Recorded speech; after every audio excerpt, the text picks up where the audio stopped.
Excella Education Study in USA assured scholarship. Contact 9881 నమస్తే, welcome to iDream. నేను లక్ష్మీ దుర్గా.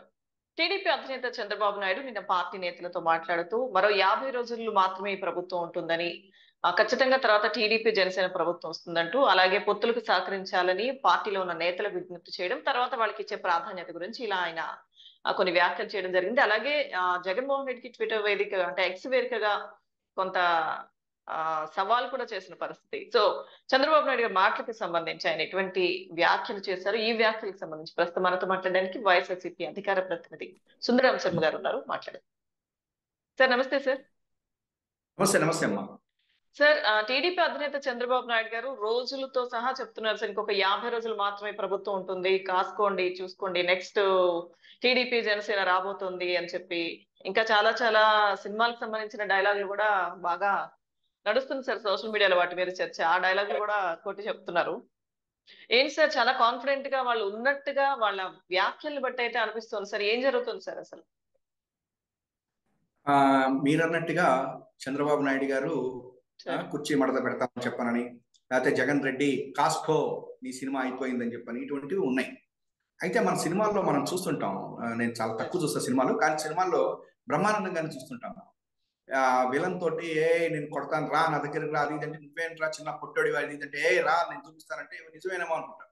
వాళ్ళందరూ కొట్టడానికి వచ్చే సమయానికి ఏం చేస్తారంటే బ్రహ్మానందం గారు పక్కకి వెళ్ళిపోతే అప్పుడు మన మహేష్ బాబు ఎవరో ఒకళ్ళు వచ్చేసేస్తారు అనమాట. అదే రకంగా ఇప్పుడు చంద్రబాబు గారి పరిస్థితి కూడా అదే. ఒక బ్రహ్మానందం కామెడీ యాక్టర్ లాగా అయిపోయారు. అసలు నిజంగా ఒక 14 సంవత్సరాలు ముఖ్యమంత్రి చేశాడు ఆయన. ఇప్పుడు తప్పు చేశాడా రైట్ చేశాడా పక్కన పెడితే ఒక 14 సంవత్సరాలు ఈ రాష్ట్రానికి ముఖ్యమంత్రిని చేశాడు. ఆయన ప్రజలు ఎన్నుకుంటేనే చేశాడు. మనమేమి ఆయన మాట్లాడినట్టుగా ఈవీఎంలు లేకపోతే దొంగ ఓట్లు ఇట్లాంటి పిచ్చి మాటలు మాట్లాడుతున్నారు. ప్రజలు ఎన్నుకున్నారు, ఆయన 14 సంవత్సరాలు చేశాడు. చేసినటువంటి వ్యక్తి మాట్లాడాల్సినటువంటి భాష, మాట్లాడాల్సినటువంటి ఇది ఇవాళ చంద్రబాబు గారు పూర్తిగా పోయి ఒక ఫ్రస్ట్రేషన్ స్టేజ్ లో వచ్చేసాడు. సరే, ఆయన అంటున్నారు జగన్ రెడ్డి నీ సినిమా అయిపోయింది అంటున్నాడు, 50 రోజులే ఉన్నాయి అంటున్నాడు. మరి 50 రోజులే కదా ఉన్నది, మరి ఎన్ని క్యాండిడేట్లు ఇప్పటివరకు ఒక లిస్ట్ ఎందుకు డిక్లేర్ చేయలేకపోయాడు? ఇప్పటి వరకు కూడా పొత్తులు అంటాడు, పవన్ కళ్యాణ్ గారితో పొత్తులు అంటాడు, బీజేపీ తోటి పొత్తులు అంటాడు. రెండోది, ఇప్పటికైనా కూడా ఇదిగో నువ్వు బలానా పార్లమెంట్ సీటుకి పోటీ చేస్తున్నావని ఒక వ్యక్తికి చెప్పలేదు. అయితే మధ్యలో మన ఆంధ్రజ్యోతి వారాంత పలుకులైనా ఎక్కడెక్కడ ఎవరెవరు పోటీ చేయబోతున్నారో ఆయనే చెప్పేస్తాడు. ఎప్పుడు అమిత్ షా గారి తోటి ఎన్డీఏలో చేరబోతున్న డేట్ 19వ తారీఖులో కూడా ఈయన చెప్తాడు. అంటే అసలు ఇవాళ తెలుగుదేశం పార్టీ పచ్చ మీడియా చేతుల్లో ఉందో లేకపోతే చంద్రబాబు గారి చేతుల్లో ఉందో లోకేష్ చేతుల్లో ఉందో మనకు అర్థం కాదు. ఇంకొకటి ఏంటంటే ఇవాళ జగన్మోహన్ రెడ్డి గారు ఆయన డైరెక్ట్ గా చెప్తున్నారు, నేను చేసినటువంటి మంచి ఏదైతే ఉందో దాన్ని చూసి మీ ప్రతి కుటుంబంలోనూ కూడా మీకు ప్రయోజనం చేకూరింది అంటే నన్ను ఆశీర్వదించండి అని అంటున్నాడు. నేను నవరత్నాలు పూర్తి చేశాను అంటున్నాడు. మీరు ఆ నవరత్నాలు నేను చేసినటువంటి వాటికి నన్ను ఆశీర్వదించండి అంటున్నాడు. మరి చంద్రబాబు నాయుడు గారు ఏం చెప్తున్నారు ఎంతసేపటికి కూడాను? జగన్ రెడ్డి సైకో ఇటువంటి మాటలు భాష మాట్లాడుతున్నాడు. అయితే ఇక్కడ ఒకటి గమనించాల్సింది ఏంటంటే అమిత్ షా గారిని కలిసి వచ్చిన తర్వాత చంద్రబాబు గారి యొక్క గొంతులో కొంత వెలక్కాయబడినట్టుగానే కనిపిస్తుంది. ఎందుకంటే టోన్ సరిగ్గా రావట్ల, పెద్ద పెద్ద మాటలు రావట్ల. మరి అక్కడ ఎట్లా లొంగిపోయాడు ఏంటో మనకు తెలియటం. అయితే నాకున్నంత మటుకు మాత్రం ఒకటి నిజం, చంద్రబాబు గారు అరిచేటువంటివన్నీ కూడా బ్రహ్మానంద రెడ్డి అరుకులే తప్ప, అదే బ్రహ్మానందం గారి యొక్క అరుకులే తప్ప ఆ సినిమాల్లో కామెడీ యాక్టర్వి రియల్వి కావు. ఎందుకంటే ఇవాళ ఆయన బీజేపీ చేతుల్లో ఉన్నాడు. ఆయన మీద ఉన్నటువంటి కేసుల విషయంలో రక్షించుకోవడానికి ఉన్నాడు. మనమే చూసాం జగన్మోహన్ రెడ్డి గారి మీద కూడా కుట్రపూరితంగా ఆ రోజు ఉన్నటువంటి కేంద్రంలో ఉన్నటువంటి వాళ్ళు కానీ ఇక్కడ ఉన్నటువంటి చంద్రబాబు గారు వీళ్ళందరూ కలిపి కేసులు పెట్టారు. కేసులు పెడితే ఎప్పుడన్నా జగన్మోహన్ రెడ్డి గారు భయపడుతూ అక్కడ ఉన్న మినిస్టర్లను వాళ్ళని కలిసి ఉన్నారా? లేదు. కానీ ఇప్పుడు నిన్న లోకేష్ గారు, పురంధరేశ్వరి గారు, కిషన్ రెడ్డి గారు పడి మొత్తం మీద అమిత్ షా గారిని కలిశారు. కలిసిన తర్వాత ఆమె బయటకు వచ్చి ఏమని చెప్పింది, ఎక్కడెక్కడ ఉన్నాయి మీ కేసులు ఏంటి అని అడిగారు అని చెప్పని చెప్పింది. నేనేమని చెప్తున్నానంటే ఆ తర్వాత చంద్రబాబు గారు మొన్న వెళ్ళి కలిసి వచ్చాడు. కలిసిన తర్వాత ఎస్ నేను కలిసి వచ్చాను, ఇదిగో పొత్తులు ఉన్నాయి మాకు, లేకపోతే లేదు, లేకపోతే నేను ఇన్ని సీట్లకు పోటీ చేస్తున్నా, లేకపోతే అమిత్ షా గారే భయపడుతున్నాడు, మోడీ గారు గెలవాలంటే మీరు ఉండాలి సార్ అంటున్నాడు. ఇటువంటి ఏమన్నా చెప్పాడా? ఏమీ చెప్పలేదు. ఇప్పుడు కూడా ఏమని చెప్తున్నాడు, ఇంకొకటి పొత్తుల కోసం అని చెప్పాలని మీరు కొన్ని త్యాగాలు చేయాలి అని చెప్తున్నాడు. ఎవరు త్యాగాలు చేయాలట? ఇప్పుడు కొంతమందికి సీట్ వస్తుంది అనుకున్నటువంటి వాళ్ళందరూ త్యాగాలు చేయాలట. ఆ త్యాగాలు పొత్తులు అని చెప్పకుండా భయపడుతున్నాడు. మళ్ళీ బీజేపీ తోటి ఉంటుందో లేదో తెలియదు, పవన్ కళ్యాణ్ తోటి ఉంటుందో లేదో తెలియదు. కాబట్టి ఇదే పొద్దున వాళ్ళు ఏం అడిగితే, భారతీయ జనతా పార్టీ ఏ సీట్లు అడిగితే ఆ సీట్లు ఇవ్వడానికి రెడీ అయిపోయాడు. దానికి రేపు పొద్దున్న వాళ్ళు అడిగేటువంటి సీట్లలో ఇప్పుడు తెలుగుదేశం వాళ్ళకి కనుక సీట్ ఇవ్వకపోతే వాళ్ళు డెఫినెట్ గా గొడవలు చేస్తారు. కాబట్టి మనందరం త్యాగాలు చేయాలి అని చివరికి ఈయన వాళ్ళ పార్టీనే త్యాగం చేసేసాడు. భారతీయ జనతా పార్టీకి వాళ్ళ పార్టీని త్యాగం చేసేసిన మాట వాస్తవం. నాకు ఉన్నంత వరకు ఇప్పటి వరకు నేను అనాలిసిస్ నాకు తప్పలేదు. నేను క్లియర్గా చెప్తున్నా, భారతీయ జనతా పార్టీని సరెండర్ చేసి వాళ్ళని మీకు అప్పచెప్పేస్తాను, నా కేసుల గురించి చూడండి, నాతో పాటు కొంతమంది పెద్దలు ఉన్నారు వాళ్ళ కేసుల గురించి చూడండి అనేది తప్ప ఆయన ఎట్టి పరిస్థితులను ఎలక్షనీరింగ్ చేస్తున్నాడు కానీ ఇది కనిపించట్లేదు. ఆయన చెప్పిన 50 రోజుల్లోనే అసలు ఎవరన్నా ఈ రకంగా ఉంటారా? మరి 2019 ఎన్నికలు చూసుకుందాం. చంద్రబాబు నాయుడు గారు ఏ రకంగా వెళ్ళాడు ముందుకి, ఏ రకంగా ఎలక్షన్స్ డిక్లేర్ చేశాడు, ఏ రకంగా పరిగెత్తాడు. ఆ రోజు ముఖ్యమంత్రిగా ఉండి ఎన్నికలకి మన మోడీ గారిని ఏ రకంగా బ్రహ్మాండంగా తిట్టాడు, శాసనసభలో వాళ్ళ అమ్మగారిని భార్యని కూడా ఎట్లా తిట్టాడు, సిబిఐ కింద తన మీద అరెస్ట్ చేస్తారేమో అని చెప్పిన జీవో ఎట్లా తెచ్చాడు. అటువంటి ఇది ఎక్కడా మీకు కనిపించట్లేదు. పవన్ కళ్యాణ్ అంటే భయం, బీజేపీ అంటే భయం, ఈ పవన్ కళ్యాణ్ వదిలేస్తాడేమో అనేటువంటి భయం, ఆ బీజేపీ వాళ్ళు కేసులు పెట్టి ఏం చేస్తారో అనేటువంటి భయం తప్ప 50 రోజుల్లో అట్లీస్ట్ 5 క్యాండిడేట్ల పేర్లు నువ్వు డిక్లేర్ చేశావా? నువ్వు ఎక్కడ పోటీ చేస్తాడో, చంద్రబాబు గారు ఎక్కడ పోటీ చేస్తాడో, లోకేష్ ఎక్కడ పోటీ చేస్తాడో, లేకపోతే ఇదిగో మేము పలానా చోట పోటీ చేయబోతున్నామని చెప్పాడా? మరి మేనిఫెస్టో ఏమైంది? చంద్రబాబు గారును ఆయన పవన్ కళ్యాణ్ గారు మేనిఫెస్టో రేపు తెచ్చేస్తున్నామని చెప్పన్నారు, జైల్లో ఉన్నప్పుడు అన్నారు, అదేమైంది? ఇంకొకటి రా కదలిరా అని చెప్పని పవన్ కళ్యాణ్ గారు బొమ్మలు పెట్టుకున్నారు. వాళ్ళిద్దరు కలిపి మేము రా కదలిరా సభలకు వస్తా ఉన్నారు. ఎక్కడన్నా వచ్చారా? రా. కానీ నిన్న విధ్వంసం అనేటువంటి ఒక పుస్తకావిష్కరణకి మాత్రం ఇద్దరు వచ్చారు. ఎందుకంటే ఈ రాష్ట్రాన్ని విధ్వంసం చేయటానికి వీళ్ళిద్దరూ తయారయ్యారనేటువంటిది ప్రజలకు తెలిసిపోయింది.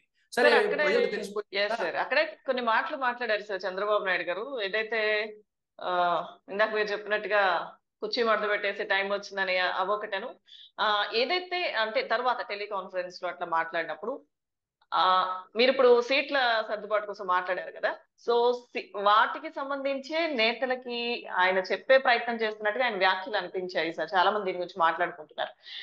పొత్తును ప్రోత్సహించిన వాళ్ళకి, ఇప్పుడు సీట్లు రాని వాళ్ళకి భవిష్యత్తులో ప్రాధాన్యత ఖచ్చితంగా ఇస్తాం, ప్రభుత్వం అధికారంలోకి వచ్చిన మన ప్రభుత్వం అధికారంలోకి వచ్చిన తర్వాత అని చెప్పే ప్రయత్నం చేశారు. ఈ 2 విషయాలు సార్. దీంతో పాటుగా లోకేష్ రాజధాని అంశానికి సంబంధించి కూడా కొన్ని వ్యాఖ్యలు చేశారు. ఏదైతే ఉమ్మడి రాజధాని హైదరాబాద్ ఉండాలని మళ్ళీ కోరడం, కానీ ఈ అంశాలు ఈ రెండింటి మీద మీ కామెంట్స్ సార్. అంటే చంద్రబాబు నాయుడు గారు అధికారంలోకి రాక ముందు లేదా ఎలక్షన్స్ ముందు డెఫినెట్ గా కార్యకర్తల్ని వాళ్ళందరూ మీరు త్యాగాలు చేయాలి, వచ్చి మిమ్మల్ని మర్చిపోను, పార్టీలో బ్రహ్మాండమైన పొజిషన్స్ ఇస్తాను అంటాడు. ఇంతకు ముందు మీరు కనుక చూస్తే అధికారంలోకి వచ్చాడు. ఇప్పుడు 2014లో కూడా వచ్చాడు. వచ్చిన లేదా 2019-99లో కూడా చెప్పాడు, ఇదే కార్యకర్తలను మర్చిపోను, కార్యకర్తలందరూ కష్టపడి పనిచేయండి, అధికారంలోకి వచ్చే చేస్తాను. 1999, 2004 ఓడిపోయిన తర్వాత మళ్ళీ 2009 ఎన్నికలు ఏమని చెప్పాడంటే, అప్పుడు అధికారంలో ఉన్నప్పుడు నేను మీకు ఎవరికి ఏం చేయలేకపోయాను, పొరపాటు అయింది, ఇప్పుడు నేను మారిన మనిషిని, మిమ్మల్ని చూసుకుంటాను, మళ్ళీ పనిచేయండి అన్నాడు. మళ్ళా 2014 ఎన్నికలు వచ్చేసరికి చెప్పాడు అదే మాట. కానీ ఆ తర్వాత ఆయన అసలు ఎవరిని పట్టించుకోవాలి. 2019లో ఓడిపోయాడు. ఇప్పుడు మళ్ళీ ఏమని చెప్తున్నాడు, మీరు త్యాగాలు చేయండి, కార్యకర్తలు త్యాగాలు చేస్తున్నారు. ఈ సీట్ల విషయంకి వచ్చేసరికి ఏంటంటే చంద్రబాబు గారి యొక్క చేతిలో లేదు.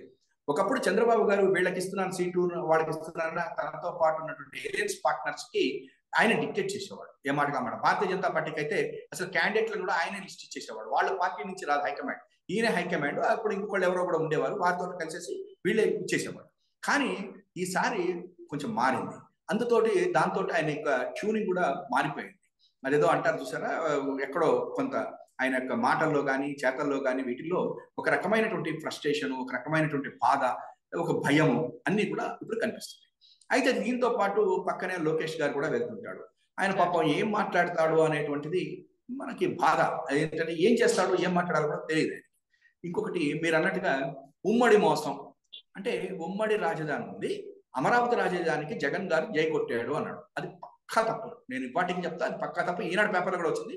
ఆ రోజు అసెంబ్లీలో చెప్పింది ఏంటంటే విజయవాడ రాజధానిగా ప్రకటించారు.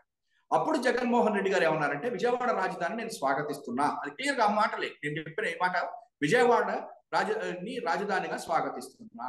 ప్రైవేటు యొక్క వ్యక్తుల యొక్క 30,000 ఎకరాలు కాకుండా ప్రభుత్వం యొక్క 30,000 ఎకరాలు కనుకుంటే ఎవరికైనా కూడా ఇవ్వచ్చు. అప్పుడు ఈ యొక్క నయా జమీందారులు తయారు కాదు, రియల్ ఎస్టేట్ వ్యాపారం రాదు అని చెప్పి సరే, ఆ తర్వాత అమరావతి అని చెప్పారు. మనకు కాదనట్లేదు. కానీ ఈ విషయం వచ్చేసరికల్లా 3 రాజధానులు అన్నారు ఆయన. 3 రాజధానులను ఎందుకు అన్నారు? అమరావతిని ఏమైనా తీసేశారా? తీసేయారు. కానీ దాని మీద న్యాయ వ్యవస్థకి వెళ్ళారు. తప్ప రైటా అంటే మనం ఏం అనలేదు, ఎందుకంటే వాళ్ళకు ఉన్నటువంటి వెసులుబాటు. చేసిన తర్వాత సరే ఇప్పుడు న్యాయ పరిధిలో ఉంది, ఆ యొక్క యాక్ట్ కూడా దాని యొక్క ఇదిని కూడా మనం విత్డ్రా చేసుకుంటాం. ఇవాళ అమరావతి రాజధాని. అటువంటిది అమరావతి రాజధాని చేసినటువంటి చంద్రబాబు నాయుడు గారు పార్లమెంటులో మరి విభజన చట్టంలో ఉన్న హైదరాబాదు మాకు అక్కర్లేదని అప్పచెప్పాడు? చేయలేదు. చేయనప్పుడు ఇప్పుడు హైదరాబాద్ కూడా మనకి రాజధాని కిందనే ఉంది కదా. మనం మాట్లాడేది టీవీ ఛానల్స్ లోనూ లేకపోతే చంద్రబాబు గారి స్పీచ్ లో కాదు. హైదరాబాద్ అనేది విభజన చట్ట ప్రకారం ఇంకా ఉమ్మడి రాజధాని కింద ఉందా లేదా? ఉన్నది. ఇవాళ మంది వాళ్ళది. మనకు అక్కడ భూములు దాన్ని ఏమంటారు, ప్రభుత్వ భవనాలు ఉన్నాయా లేదా కాదు క్వశ్చన్. విభజన చట్ట ప్రకారం ఇవాళ హైదరాబాద్ ఇప్పటికీ మనకి రాజధాని. రేపు జూన్ 24న వెళ్ళిపోతుంది. కాబట్టి ఇప్పుడు కొత్త ఇది వచ్చింది. ఈ పిచ్చు మన లోకేష్ బాబు తెలియట్లేదు, కానీ ఇవాటి రోజున అది జగన్మోహన్ రెడ్డి గారు కానీ ప్రభుత్వం ఇప్పటి వరకు ఇక్కడ చెప్పలే. కానీ నా యొక్క ఇది ఏంటంటే, జగన్మోహన్ రెడ్డి గారు యొక్క మన సుబ్బారెడ్డి గారు మాట్లాడింది ఏంటంటే, ఆయన మాట్లాడారు యాక్చువల్గా ఏమనంటే హైదరాబాద్ని ఇంక కొన్నాళ్ళ పాటు కంటిన్యూ చేయమని అడుగుతాము అని చెప్తున్నాను. నేను ఇవాళ చెప్తా ఉన్నా, it's a very good decision. ఎందుకంటే మీకు మీ యొక్క హైదరాబాదు యూనియన్ టెరిటరీ అయ్యి అసెంబ్లీ కింద మారి దేశానికి రెండో రాజధాని కింద వచ్చేటువంటి అవకాశాలు ఎక్కువ కనిపిస్తున్నాయి. ఎందుకు అంటే ఒకే ఒక్క సెకండ్ చెప్తానమ్మా. ఎందుకంటే చాలా ఇంపార్టెంట్ గా, ఎందుకంటే వెంకయ్య నాయుడు గారిని ఎప్పుడైతే రాష్ట్రపతి చేయలేదో దక్షిణాది విడిపోతుంది అని చెప్పి మాట్లాడినటువంటి టీవీ ఛానల్స్ ఉన్నాయి. ఇవాళ కాంగ్రెస్ పార్టీ కూడా సబ్జెక్టు కరెక్షన్ ఎక్కడో ఏమన్నారంటే దక్షిణాదికి చిన్నచూపు చూస్తున్నారు, అందుకని దక్షిణాది అన్నట్టుగా మాట్లాడారు. కాబట్టి ఇవాళ రేపు పొద్దున కేంద్ర ప్రభుత్వంలో మోడీ గారి ప్రభుత్వం ఒక డెసిషన్ తీసుకోవచ్చు. ఎస్, దేశానికి రెండో రాజధాని కావాలి, అది హైదరాబాద్ కావాలి అని కనుక అన్నారనుకోండి, మనం కనుక అది వదిలేసుకుని వెళ్ళిపోయామనుకోండి, దాని యొక్క ప్రయోజనాలు ఎవరు పొందుతారు? తెలంగాణ వాళ్ళు పొందుతారు. ఎందుకంటే అది తెలంగాణ రాజధాని అవ్వదు, దేశ రాజధాని అయినప్పుడు వాళ్ళు కూడా వేరే క్యాపిటల్ చూసుకోవాలి. మనం కూడా వేరే క్యాపిటల్ ఏ విశాఖపట్నమో చూసుకుంటాం. కానీ ఇప్పుడు అక్కడ హైదరాబాద్ లో ఉన్నటువంటి షేర్ ఏదైతే ఉందో ఆ వస్తున్నటువంటి పన్నులు గిన్నుల్లో మనం కూడా చేసేటువంటి అవకాశం ఉంటుంది. అంతేగాని ఈయనేదో ఉమ్మడి మోసపోయాం, మనకి రాజధాని లేదుట, ఆయన ఎవరో చెప్పాడు, వాళ్ళ అబ్బాయి ఎవరో బెంగళూరు పోయాడట, ఛానల్లో ఒకసారి చెప్పాడు. అతను ఎవరో ఇంటర్వ్యూకి పోతే బెంగళూరు, నువ్వు ఎక్కడి నుంచి వచ్చావంటే ఆంధ్రప్రదేశ్ అంటే, మీ రాజధాని లేదు మీకు, నీకు నేను ఉద్యోగం ఇవ్వట్లేదు అన్నట్ట. ఇటువంటి పిచ్చి పిచ్చి ప్రలాపనలు, ఈ పిచ్చి పరాకాష్ఠకు చేరడం మన దురదృష్టం తప్ప ఇవాళ చంద్రబాబు గారు కానీ ఆయన యొక్క పార్టీ కానీ ఏమీ లేదు. ఆయన already surrender to Bharatiya Janata party. Chandrababu గారు అతి త్వరలో రిటైర్ కాబోతున్నాడు. తెలంగాణలో తాళం పెట్టేశాడు, ఆంధ్రప్రదేశ్ లో కూడా మే 22 తర్వాత తాళం పెట్టేసాడు. Thank you so much sir.